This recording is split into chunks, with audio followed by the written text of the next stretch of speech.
All right, so in this video, I'm gonna teach you exactly how to create depth inside of your mix. This is part of a series that I've been working on, which is building on the principles in the prior two videos. So if you wanna go check those out, those will be linked in the description, covering pre-delay and also the 3 parts of reverb to create distance inside of our mixes using reverb. So this is putting all of those concepts into play. If you just want to know exactly how I do it, you can feel free to watch this video. But if you wanna understand the principles underlying this, then make sure you go check out those 2 videos before you watch this. So welcome to Dinosaur Dog Studio, where I am helping independent artists mix and master their music professionally. If you don't know me, my name is Tyson. I am an engineer at Night Owl Music Group, where we help independent artists build careers inside of music. Let's dive into the video of how to create depth inside of your mix predictably using reverb. To build our depth matrix, we're gonna be using 3 separate buses to send all of our items to in order to create depth inside of our mix. Basically, we're gonna be creating a front, middle, and back space inside of our mix to create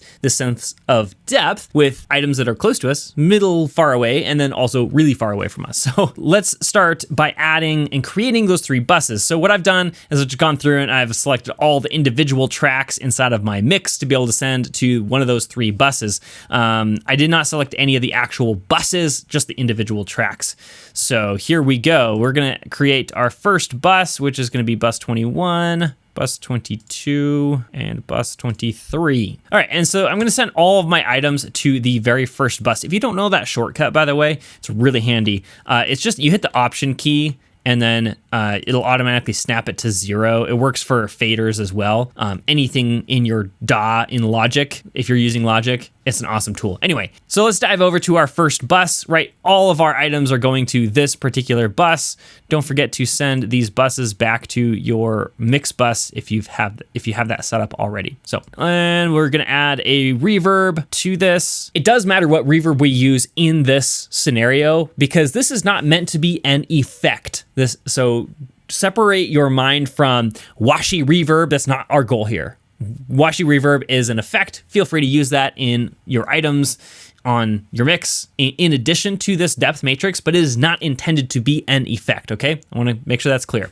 So this is intended to only create distance or a perception of distance inside of our mix between items that are close, middle, and far away. So the first thing that we want to do though is still set up our room so that we want to have a reasonable room for the right kind of vibe for our mix overall, because there's still going to be that kind of sense of space. And so we want to make sure that sense of space makes sense for the song that we have.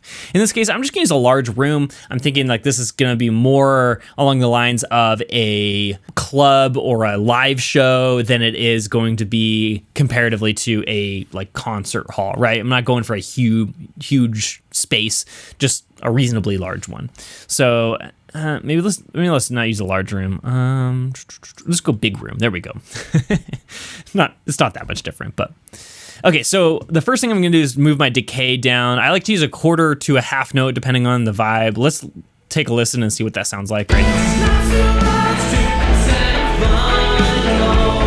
Yeah, that's reasonable. Not a huge space, but it sounds pretty good to me. So again, we're gonna be adjusting our pre-delay first. So this is going to be the front space. I did not label my buses, so let's go ahead and do that first. So this is gonna be the front, middle, and back. So let's adjust our front space here, and the pre-delay is going to be higher. That creates a perception of closeness. If you don't understand pre-delay, go back to my pre-delay video. It'll be linked in the description for you to be able to access that. Pre-delay can be very, very confusing, so make sure you're checking that out if you don't know exactly how to use pre-delay inside of your mix. So I'm gonna make this relatively high. Let's go 35 milliseconds. I think is what I used earlier, and it sounded pretty good. The distance, I'm going to make as close-ish as possible. I could technically just leave this at 50% and I could still get by with it, but just for good measure, I'm gonna move that up. And then the details, I'm going to change the early-late reflection balance to mostly early reflections. Again, that's gonna create even more sense of closeness to us because the louder the early reflection are compared to the late reflections, the closer something is going to be perceived to us. Also, the entire balance of the entire reverb, early plus late reflections, is also going to create some perceived closeness as well if the direct sound is louder. So we're gonna implement that as well. So hang tight. And again, if you don't understand quite what early late reflections are, I have another video on that, so you can that is also linked in the description if you want to go check that out.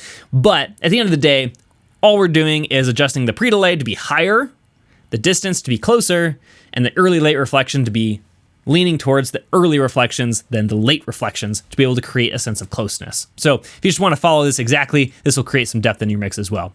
I'm just going to do some quick reverb or some quick EQ here on the output just to prevent my mix from being a little bit too forward, too obvious, too muddy inside of the mix. So I'm taking some of this 2K out just because this mix was very, very strong in that 2K range anyway. So I want to make sure I'm cutting that out inside of this reverb. Okay, so the next step to do is now that we have our first reverb set up, our front space, we want to basically copy that over to the next space. And we're only going to adjust those 3 parameters that actually create distance inside of our reverb.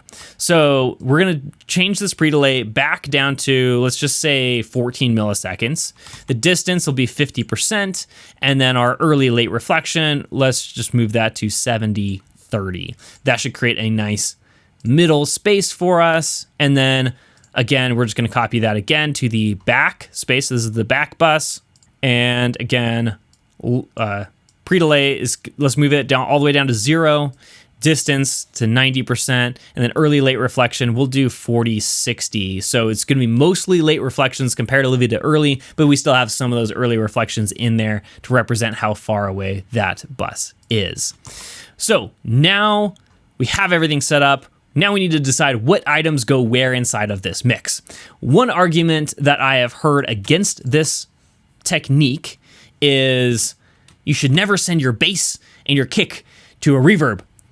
And inherently, I would generically agree, yeah, you shouldn't be using a ton of reverb on your bass and kick. But there's a couple things that doesn't actually make sense with that. So first of all, especially with the bass and kick, because I'm likely going to be sending those to the front and middle spaces, which have very little washy late reflection sound, which is what tends to build up inside of mixes. And also, the low end is completely cut out of this reverb.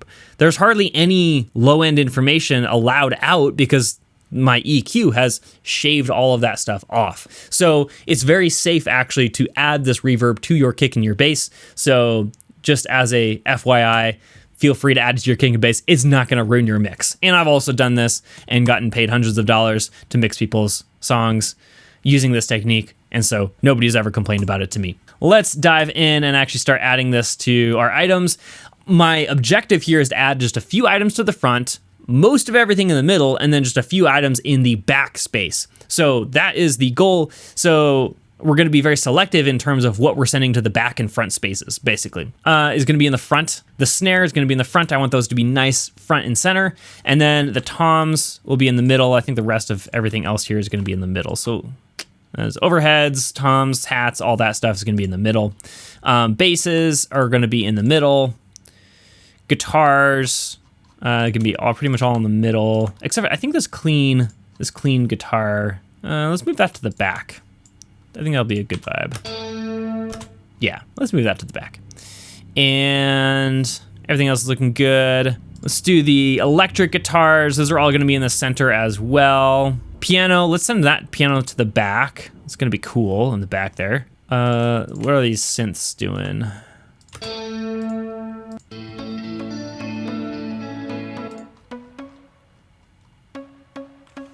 Yeah, send all those to the back. Yeah, those are all going to be the back. All right. Anything else? Yeah, that's sounding pretty good. Then our last one is the harmonies and lead vocals. So harmonies, I'm going to send all to the back. Even though there's a bunch of them, it's really kind of one item in my mind, and ultimately they're all kind of stuck together anyhow. And then the lead vocals is obviously going to be in the front of the mix. So here we go. Here is the full thing. Right now, it's way too reverby. We're going to have way too much reverb inside of the mix, as you can hear.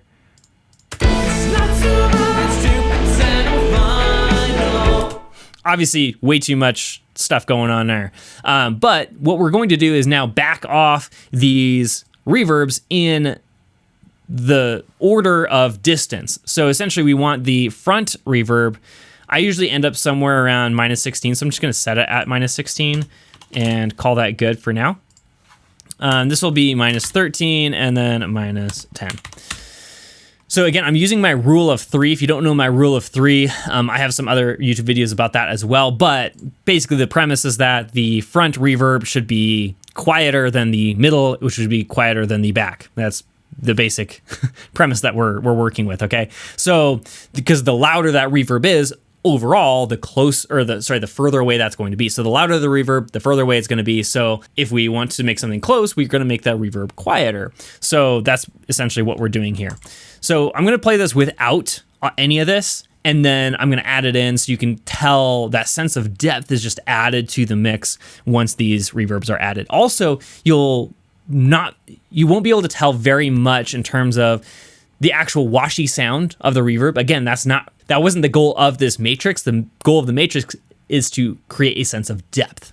So let's dive in and start. It's not too much to pretend I'm fine, no. I thought you were done with me, so never mind. I don't care if you say I do, no. I was already moving on, so never mind. I don't care, so never mind, never mind. Okay, so one more time. Here's without. It's not too much to pretend I'm fine, no.